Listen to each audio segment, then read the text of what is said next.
women who were or survivors of Epstein's are unhappy with those redactions that came out. Some of them, entire witness interviews are totally blacked out. Do you think that they should be more transparent? They're also unhappy with the fact that they thought they released too much. I heard that. I think it's really time for the country to get onto something else. The story is not in a single line. It is in the paperwork and the failure to control it. According to official documents, the Department of Justice published nearly 3.5 million pages responsive to the Epstein Files Transparency Act, a law signed by President Donald Trump in November 2025. According to statements from the department, the release included more than 2,000 videos and about 180,000 images. Reportedly, Deputy Attorney General Todd Blanche said the review was over. Days later, according to public reporting, the department withdrew thousands of items after redactions exposed victim identifying information. Trump tried to treat transparency as a closing argument. The institutions treated it as an operational risk. Trump's decision was simple on paper. He signed the Epstein Files Transparency Act and sold the signature as proof that he could force disclosure on command. According to official documents, the law was signed on the 19th of November 2025, and it directed the Department of Justice to publish responsive materials through an Epstein Files portal. In Trump's political framing, the act was leveraged. He treated transparency as a weapon that would cut through suspicion and close a chapter. The miscalculation was structural. A statute can compel release, but it cannot guarantee clarity, safety, or finality. Once the process moved into DOJ workflows, the story stopped being about Trump's intent and became about operational capacity and legal guardrails. According to official documents, the department described a production totaling nearly 3.5 million pages, with more than 2,000 videos and about 180,000 images included. That scale is not a victory lap. It is a risk surface where small errors can slip through review and create new political fires. Institutional constraints showed up in the language and the timing. According to official documents, DOJ said it published over 3 million additional pages on the 30th of January 2026, and it emphasized definitions such as responsive pages and non-duplicative production. That is how institutions protect themselves, by narrowing claims to what they can document and defend. Trump could not rewrite those definitions without undermining the law he signed. He could not accelerate them without increasing the probability of operational mistakes and another public credibility hit. The consequences began the moment the files went live. According to public reporting, lawmakers and critics argued about what was missing, what was redacted, and whether millions of potentially responsive pages were still being withheld. Trump's promise of transparency turned into a fight about metrics, duplication, and process. That fight favors auditors and attorneys, not political slogans. It also traps Trump in a posture of certainty that the paperwork refuses to provide. Trump's remaining options narrowed to message discipline and defensive attacks, and neither can stop the next release cycle from creating new points of exposure. After the first surge of documents, Trump's posture shifted from triumphant disclosure to forced closure. He needed the country to accept a single claim, that the government had done its job and the matter was finished. Reportedly, Deputy Attorney General Todd Blanche reinforced that framing by saying the review was over and there was not sufficient evidence to bring further charges against third parties. Trump's instinct is to compress complexity into certainty and then treat dissent as disloyalty. The miscalculation is that paper does not behave like a rally crowd. It does not cheer, it does not forget, and it does not accept a closing line if the numbers invite a second look.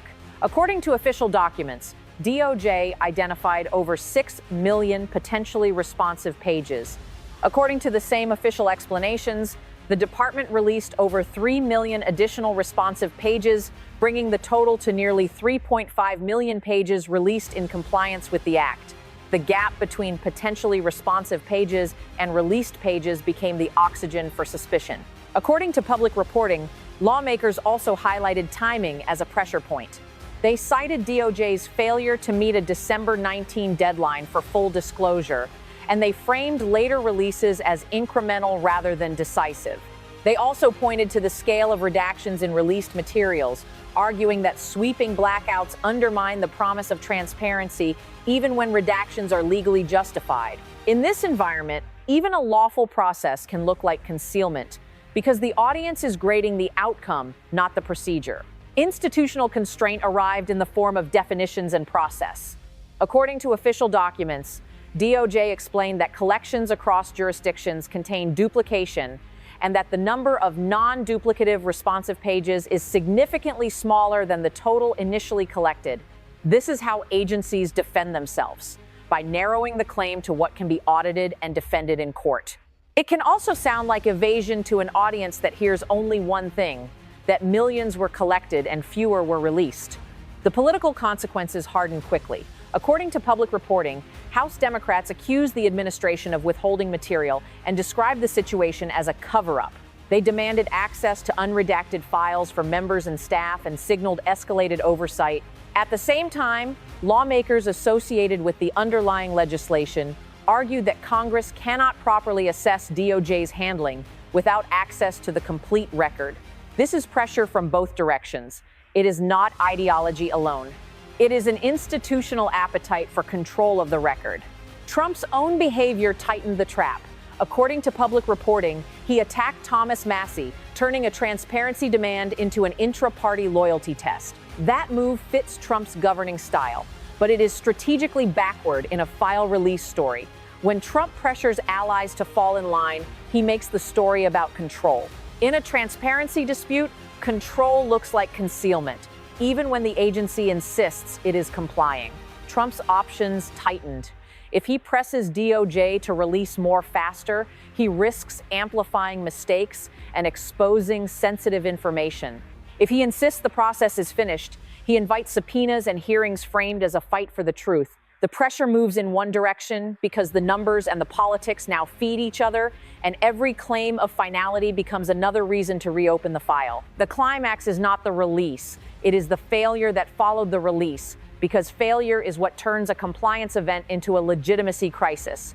According to public reporting, the Justice Department withdrew several thousand documents and media items after lawyers for victims complained that redactions were insufficient and victim-identifying information was exposed. According to public reporting, a letter to federal judges attributed the problem to technical or human error and described revised protocols for pulling flagged documents and reposting redacted versions. Trump did not cause the redaction failure by himself. His decision was to make the release a political trophy and then insist that the system could deliver finality on demand. That posture becomes toxic the moment the system shows it cannot protect the vulnerable. According to public reporting, victims and their lawyers said the leaks created safety risks and identity and financial exposure. When the people most harmed by Epstein say the government has put them at risk, the administration cannot hide behind numbers. Institutional resistance and constraint arrived in layers. First came the operational constraint. According to public reporting, the department took down the affected materials and parts of the Epstein files website stopped functioning as review and repairs began. Second came the legal constraint. The department's actions moved through letters to judges, discussions of redaction standards, and urgent responses to specific complaints. Institutions can absorb scandal if they look competent. They cannot absorb scandal when the scandal is that they cannot perform the most basic protective function. Then the narrative constraint snapped shut. Trump's anti-establishment brand depends on the claim that he can expose what others hide. But the redaction failure flipped that claim into its opposite. The story became whether his administration could handle information governance without harming victims. Trump's reflex is to attack the messenger and deny the premise. That reflex is now constrained by court oversight and by the paper trail itself. According to public reporting, the department had to acknowledge the error and describe the fix, because denial is not a protocol. The pressure points multiplied because they were mechanical. A redaction process is steps, software, staffing, and review. When any of those steps fails at scale, critics can point to repeated examples and argue the entire system is untrustworthy. According to public reporting, journalists found cases where names and contact details were still visible under inadequate, obscuring, and where redactions could be reversed in some formats. That meant the department could not credibly claim the problem was isolated. Every additional example turned into evidence that the administration's promise of safe disclosure was not real. Trump's blind spot is that he treats institutions as props but they are also constraints with their own liabilities. When DOJ withdrew files, it was not doing Trump a favor. It was protecting itself, limiting legal exposure, and trying to reduce harm. That protection creates collateral political damage for Trump because it reinforces the idea that the administration cannot manage the release it promised. According to official documents, DOJ framed its production as compliance with the act. According to public reporting, the public watched the department take material down because compliance without competence creates a worse crisis than delay. According to public reporting, lawmakers also moved to formalize their demands in the wake of the redaction breakdown, seeking access to complete unredacted files and arguing that oversight was necessary because the release process was failing in real time.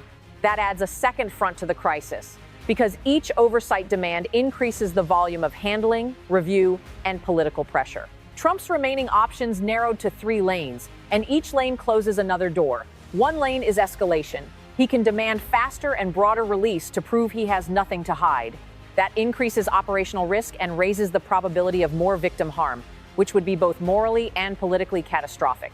Another lane is lockdown. He can insist the review is over and push DOJ to treat the matter as concluded. That hands critics a clean frame, that the administration closed the file while redaction failures were still being documented. The third lane is deflection. He can try to bury the story under new fights, but the file release mechanism guarantees that the story returns with each new tranche and each new oversight request. The institutions are also boxed in, and that matters because Trump cannot override their incentives. DOJ must protect victims, comply with statutory demands, and defend itself in court. Judges care about the process, lawyers care about liability, journalists care about evidence of failure, lawmakers care about political advantage.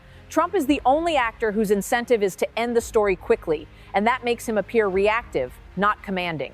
According to public reporting, the department tried to minimize the scope of the errors, but the act of minimizing itself confirms the existence of damage. This is where the paper trail becomes a trap. Trump's brand is domination through messaging. The Epstein Files episode forces him into a system where messaging is secondary to documentation. Every claim he makes can be tested against a portal, a court letter, or a screenshot. That turns his preferred weapons into liabilities. If he says nothing, critics fill the vacuum with accusations of concealment. If he speaks, every sentence becomes comparable to the next release and the next documented error. The destabilizing consequence is not only political, it is institutional.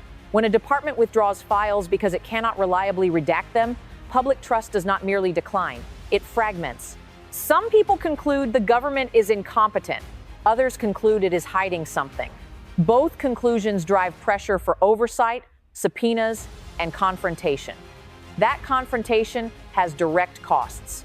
It consumes agency time, raises litigation exposure, and forces officials to prioritize defense over governance. The climax ends with a hard reality. The administration promised transparency as a weapon. The system delivered transparency as a risk, and then proved it could not manage that risk cleanly. Trump now has fewer tools than he started with because every tool he reaches for increases the odds that the next document drop becomes an even larger institutional and political crisis. By the time the redaction crisis became public, the fight was no longer only about Epstein. It was about governance, oversight, and whether the Trump administration could be trusted to handle sensitive records without turning victims into collateral damage. Trump's posture in this phase is predictable. He tries to close the loop by asserting that DOJ met its obligations and that further noise is political theater. According to official documents, DOJ framed its publication as compliance with the Epstein Files Transparency Act, not as a guarantee of public satisfaction or a promise that the controversy would end. The blind spot is that oversight is an institution, not a mood. Once lawmakers formalize demands, the process continues even if Trump changes the subject. According to public reporting, members of Congress requested access to complete unredacted files and pushed for immediate arrangements for staff review.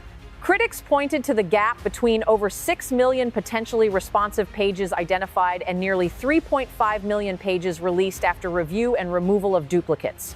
They also pointed to the aftermath of the redaction failures as proof that the release process was not under control.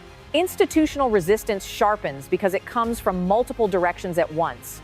The legislative branch pressures for access. Courts and judges demand process discipline when victims and lawyers allege harm. Victims' lawyers push for protection and accountability. The press tests every claim against what it can see and archives what it finds. According to official documents, DOJ's own explanation emphasizes definitions such as non-duplicative responsive pages and responsive materials. According to public reporting, lawmakers cited extensive redactions and alleged that additional material remained withheld, and they treated the redaction crisis as evidence that independent oversight is necessary. That multi-front constraint is where Trump looks weakest. He can influence headlines, but he cannot control redaction protocols, court letters, or congressional schedules. When he insists the review is over, he aligns himself with an institution that has already been forced to acknowledge error. When he attacks lawmakers demanding access, he turns a transparency debate into a loyalty dispute. According to public reporting, he attacked Thomas Massie, and that attack made the oversight demand look more urgent, not less, because it suggested the administration was trying to police the conversation. According to public reporting, the oversight push was not limited to one party. Some lawmakers described the situation as a cover-up, while others argued that Congress should be able to verify what was released and what was withheld under the act. According to public reporting, Thomas Massie and Ro Khanna kept pressing for a path to review unredacted materials and for mechanisms that would force compliance. For Trump, that bipartisan posture is corrosive. It removes his ability to dismiss the demand as partisan warfare and pushes the dispute into an audit frame where slogans cannot compete with documents. The negative consequences are destabilizing and cumulative. More oversight means slower releases. Slower releases mean more suspicion. More suspicion means more demands for unredacted access, which increases the risk of victim harm and triggers institutional caution. Trump is trapped inside that loop. He can push for speed and risk another redaction scandal. He can push for caution and be accused of hiding the truth. He can try to move on and watch the story reappear each time a new tranche drops. In this phase, the institutions do not grant endings. They produce records, and every new record narrows Trump's room to maneuver. Trump wanted the Epstein Files episode to function like a switch. He signs a law, the vault opens, the story ends. According to public reporting, that is not what happened right now. The administration's top messaging line, that the review is over, collided with two institutional realities. Oversight does not stop, and operational failure changes the rules of the debate. The miscalculation is that Trump treated transparency as a branding exercise. When the release produced public disputes over what was missing, and then produced a redaction crisis that exposed victim-identifying information, transparency stopped being a political trophy and became a test of competence. Trump's reactive style leaves him with narrowing choices. He can demand speed, risking another breach. He can accept slower processes, feeding suspicion that he is managing the narrative, not the record. Institutional constraint will do what it always does. Agencies will protect themselves with definitions, protocols, and slower release cycles. Courts will demand process. Lawmakers will demand access. The press will test each tranche for errors and omissions. Trump cannot end that cycle with a statement because the system is now measuring him against documents. The negative consequence for Trump is the simplest one. The paper trail does not give him leverage. It takes it away. If you want more calm, fact-bound documentary analysis of power, law, and institutional breakdown, subscribe and follow this channel.